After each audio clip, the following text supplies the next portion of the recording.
জয় বাংলার ধ্বনির আগে কোনো ধ্বনি পশ্চিমবাংলায় টিকবে না।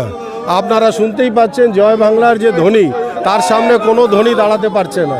তো আগামী দিনেও পশ্চিমবাংলায় একটাই ধ্বনি, একটাই স্বর শোনা যাবে, সেটা হচ্ছে জয় বাংলা।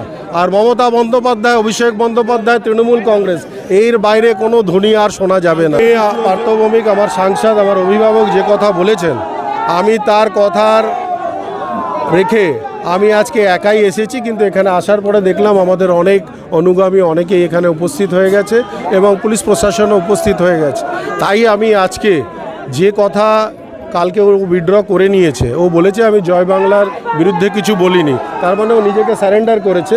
আমি তাকে সম্মান জানিয়ে আরেকটা চ্যালেঞ্জ ছুড়ে যাচ্ছি আজকে প্রেস মিডিয়ার মাধ্যমে, যে উনি বলেছেন পুলিশকে গারদে রেখে দিতে। পুলিশ আমার কথা শুনে গারদে যাবে না, পুলিশ পুলিশের মতন কাজ করবে।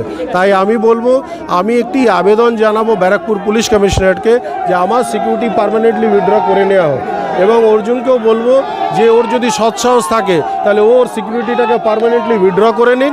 এবার যে মাঠে যে ময়দানে বলবে আমি কথা দিলাম আমি একা আসব, আমার কোনো অনুগামী আসবে না, আমার কোনো দলবল আসবে না, যদি দরকার হয় কোনো মাঠের মাঝখানে যে তালা বন্ধ করে থাকবো, ওকে ডেকে নেব। তো আমি এটা আবার চ্যালেঞ্জ থ্রো করলাম, পুলিশের ভয়, সিকিউরিটির ভয় নয়, পুলিশ প্রশাসনকে সম্মান জানানো এবং তার কথা শোনা আমাদের দায়িত্ব এবং কর্তব্য। সেই কর্তব্য আমি পালন করছি, কিন্তু আমি আমার চ্যালেঞ্জ থ্রো করে গেলাম, যেটা ও বলেছে সেটাকে পরিপূর্ণ করে আমি আজকে চ্যালেঞ্জ দিয়ে গেলাম। যদি সৎসাহস থাকে তাহলে আপনার মিডিয়ার মাধ্যমে এই চ্যালেঞ্জের উত্তর দেবে আর এই কাজটা করে দেবে।